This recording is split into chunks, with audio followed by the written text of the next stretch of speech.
Chris, when you're taking a call from a prospective client and it's like a $2,000 matter, and you immediately jump in and you say, look, my retainer is $5,000, so we're not going to sue someone for $2,000. And the guy says, but this is about the principle of things and I'm willing to pay. What's your response to that, Chris? My response is, I appreciate that. You are right to feel wronged. I understand there are injustices in this world, but litigation is long. Litigation is draining. It is taxing. I get that you want to do this on principle, but you're not going to feel the same way in 2 years. Welcome to episode 70 of Silberman Law Firm's Weekly Docket, where we talk legal news and practical law. Today is May 14th, 2025. I'm Phil Silberman, owner of the firm and your host, and I'm joined by my co-host, Chris Heald. How are you doing today, Mr. Heald? Hey, Phil, I'm good. Glad to be back. I can't believe you keep bringing me back, but happy to be here. That was a little bit of forced positivity, but I think you sold it to the listeners. Awesome. All right. So we've got a good show today. Now, I always say that. I always say we have a good show, but I feel especially energetic about these topics. We have a wild legal story from Texas involving one of our biggest festivals, otherwise known as the Renaissance Festival. And we're going to talk about how to disinherit your kids. And then we're going to talk about some hard truths about lawsuits for the principle of it. Things you generally want to avoid if at all possible. This does sound fun. I'm excited. I got to start checking those meeting notes to see what we're talking about. Chris, I want all the listeners to know that Chris shoots this entire podcast without even looking at the outline. That's just how good he is. Okay, let's go ahead and get started. Let's kick it off with our legal news section. And the first topic we have here is a judge. A judge orders the sale of the Texas Renaissance Festival. Big news. I'm surprised it didn't get a little more attention, but this is a big thing. We've got, first of all, some background. What's the Texas Renaissance Festival? Have you been before, Chris? I have. Like multiple times? We go every year, sometimes multiple times in a year. But yes, we have been probably every year. We went the day after we got married. So yes, we go. Okay, so would you consider yourself a Rennie? I don't know what that means. We don't live action role play. I wear a funny hat. My wife wears a hat. Our daughter tries to get us to buy her stuff, but we don't dress up or do any of that. So Sarah does not wear any chainmail. Is that correct? She does not. Okay. So for the listeners that don't know what the Texas Renaissance Festival is, it is a very large and big business out in Grimes County, Texas. The name of the town is Todd Mission. We think they've got about 55 acres out there. You basically just go out there and you pretend like it's the Middle Ages. Is that a fair statement, Chris? I don't know that you pretend, but it is fun. It's fun to see the people doing Middle Age things. They've got the blacksmithing and they've got shows that you get to watch. And, it's akin to WWE wrestling, watching them joust, but it's fun. Sure. It's all in good fun. They're not actually jousting.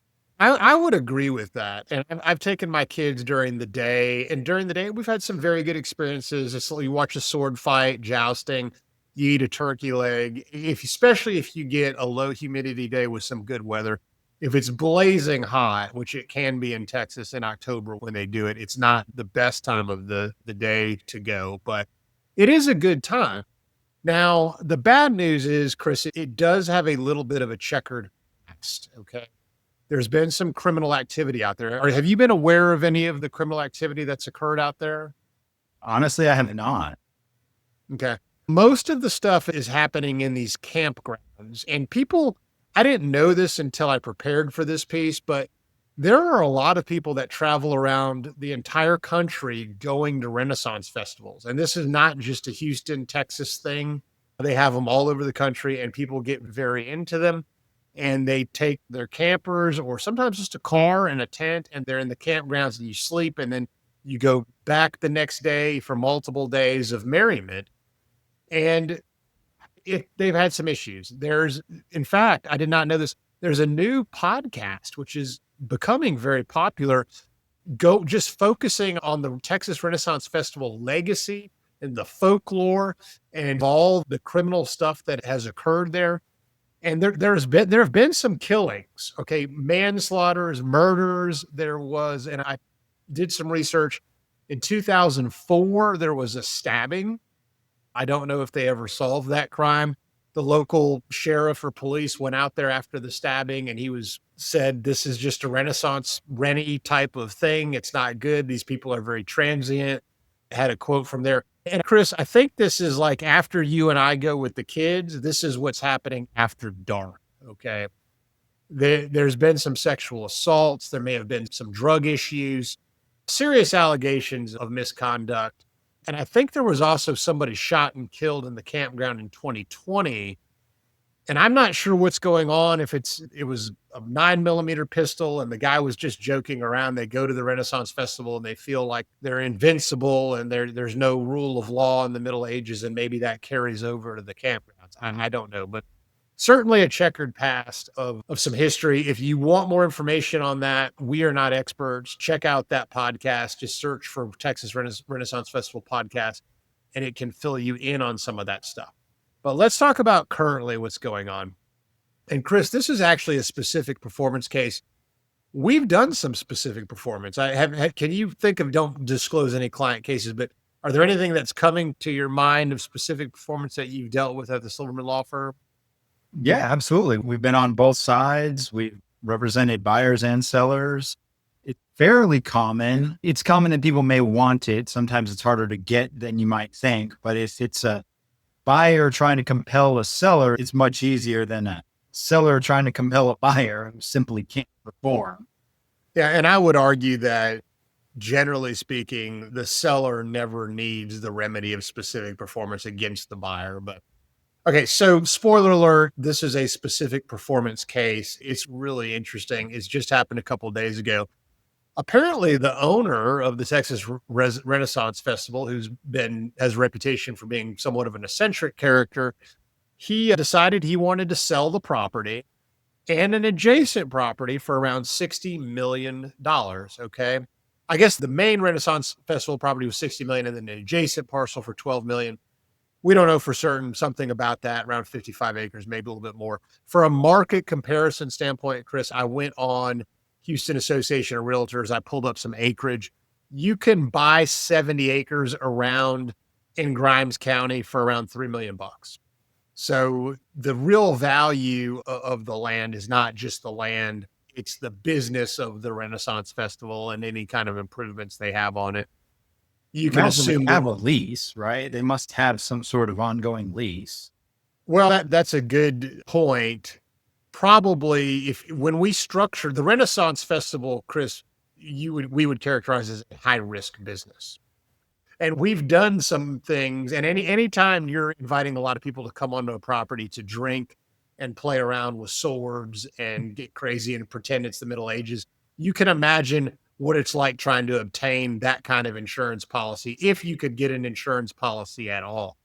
We've done some of these deals, not for the Renaissance Festival, but we've done a lot of hunting leases. You're gonna invite people onto your property. You own the property. You take them hunting.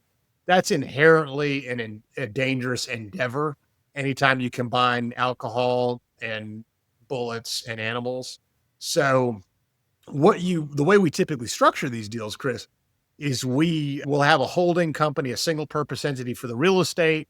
And then that entity will lease to a business. The business operates the hunting, and you're trying to minimize liability. So if something crazy happens and somebody gets shot on in the process of hunting, the idea is that can't go back to the landlord who's just leasing it to the hunting company that's running that operation. That's a very typical structure. And Chris's point is you probably have something like that going on at the Texas Renaissance Festival. So maybe the business operator is still going to have the lease, but maybe he just wanted to sell the property. Who knows? But the facts are the Renaissance Festival, some entity or person, whoever the owner of the dirt was, entered into a purchase and sale agreement with a buyer to buy the property. And they had a contract. They were supposed to close on it. And guess what, Chris? The seller decided, hey, I don't want to close at the last minute. So that's a specific performance case, squarely specific performance. Why the headlines didn't say that. I wonder why the clickbait headlines said judge orders sale of Texas Renfest, just to get people to click on it to learn that, oh, he voluntarily sold it and then chose not to go through with it. And it's a specific performance case. I don't think that's the same kind of click. No, it's not quite as sexy. We'll probably do the same thing when we run the short on social media. We're like, judge orders sale, and instead of that headline versus specific performance in Texas explained, probably is going to get less clicks. But judge orders contract to be performed. Yeah. Can you tell the listeners real quick what you know about the law of specific performance? Do you happen to remember, is it an actual cause of action? Is it a remedy? I've got it in the notes. You haven't looked at the notes. It's a remedy. Yeah. Good call. So you have to elect either the cause of action is breach of contract. You actually have to elect the remedy of specific performance or contractual damages. You don't get both. So that's apparently what's going on. The seller decided last minute he didn't want to sell. Now, if you want to elect specific performance, and this is important, Chris, and to the buyers out there listening, we're always paranoid about that buyer showing up to close. He's like, go show up to close, go be ready to do it. And that's because the law generally requires it, but there is an exception. And the exception is a fancy legal term called anticipatory repudiation. Chris is laughing. That's a running joke at our law firm. Chris always thinks that I see anticipatory repudiation and everything. It'll be like a tort case. And I'm like, anticipatory repudiation, it's it. It's it. So when you've got a hammer, everything's a nail. But yeah. All right. We do run into that a lot, though, because who's been through a real estate transaction knows that the escrow officer runs the show. And so the title company, the escrow officer says, hey, seller's not showing up, seller's not coming. And so if you're not going to show up, I tell them, hey, go find that email, because I'm sure there was one. If you deleted it, that could be a bit of a problem. But hopefully you have the email from the escrow officer that says, we will not be closing. So of course you're not going to show up to a title office after the escrow officer says we will not be closing on Friday.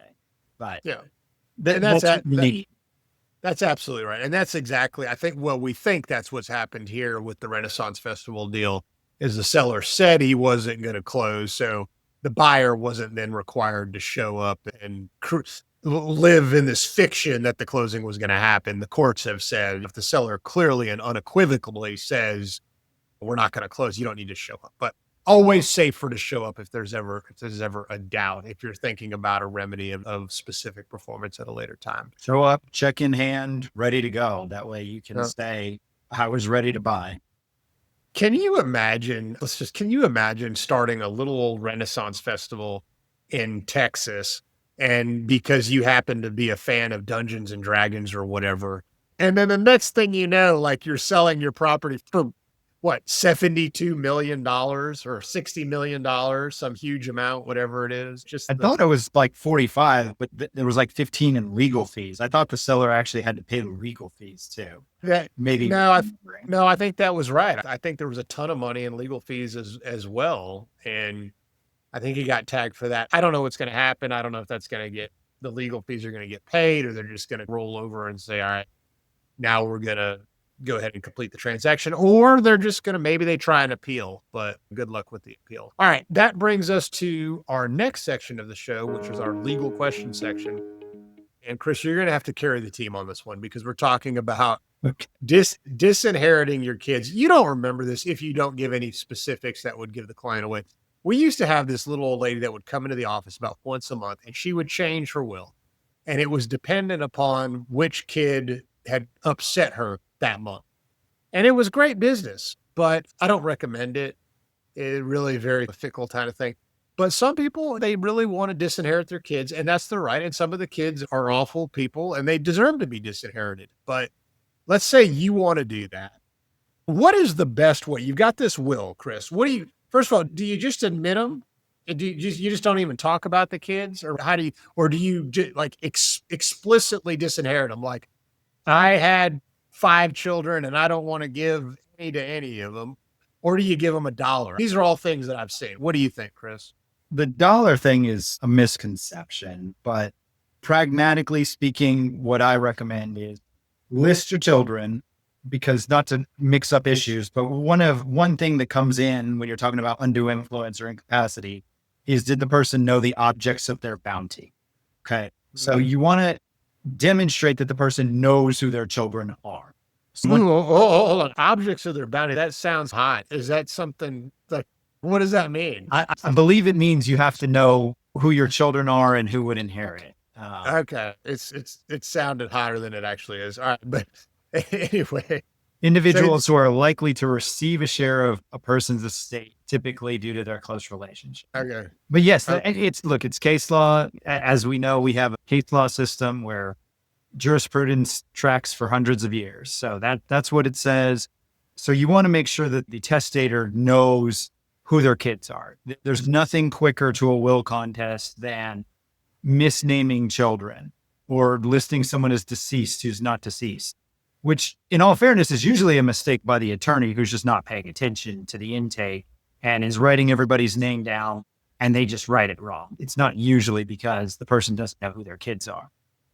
But accidentally listing stepkids as kids, or not saying, these are my stepchildren, but I love them as my own.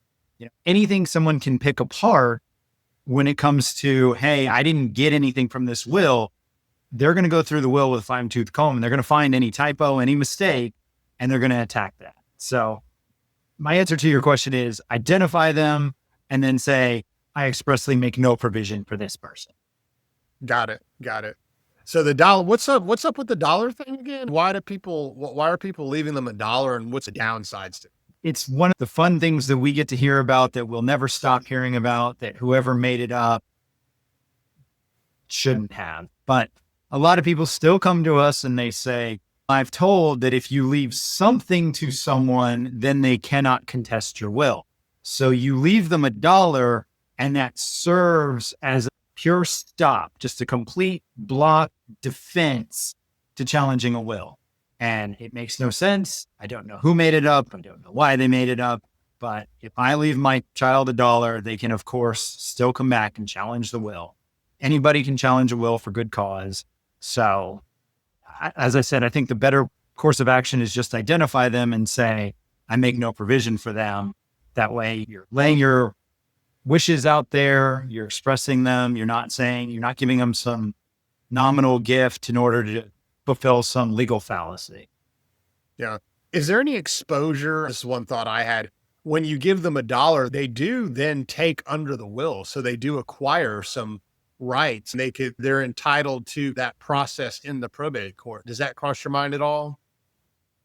Minimally, only because you may have to, there may be some limited reasons why you have to involve them. A lot of times for anyone who receives aggregate gifts of less than $2,000, you don't have to notify them anyway. But I remember one of the very first wills I probated, the person did that.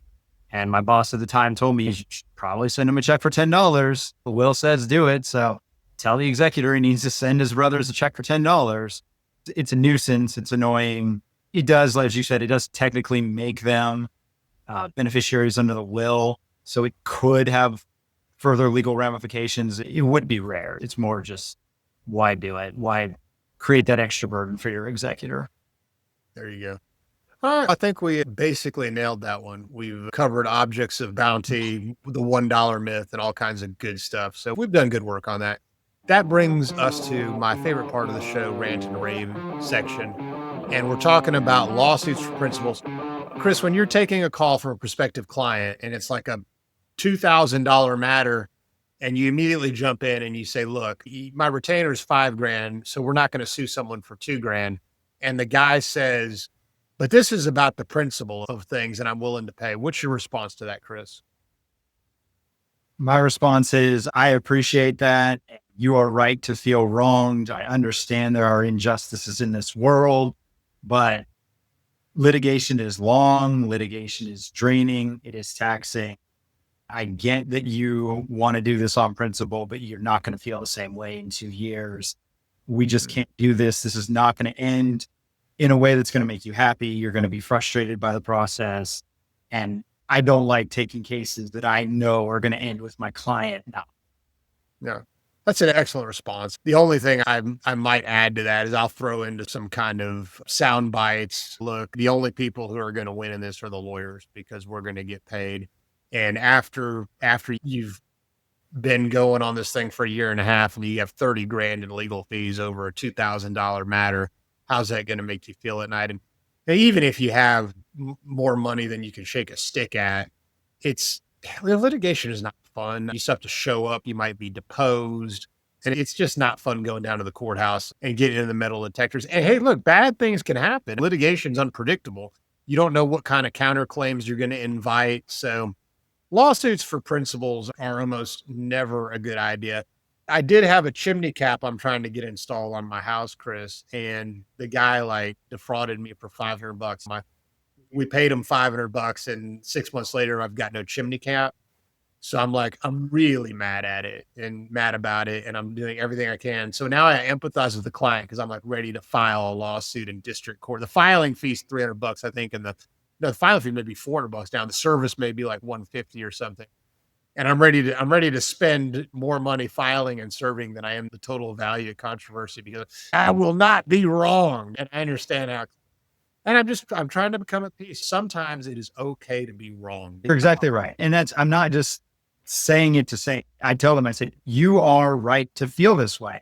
I empathize with you. I really do. Our legal system is not set up, and I can't think of a system to set up that's going to be able to address this. Minor grievances are not going to be able to be righted. You will be aggrieved. People will know that. And there's just a low dollar amount that people are often going to be able to get away with. Or even if we're not talking dollars, again, we're talking like nuisance or trespass or something like that. I get it. The system's not like that. So you can rest easy saying, hey, this is just the way the system is. I don't have to feel okay about it, but I talked to a lawyer and they advised me. What I really are the people who like hearing that advice. And we get that in the States a lot.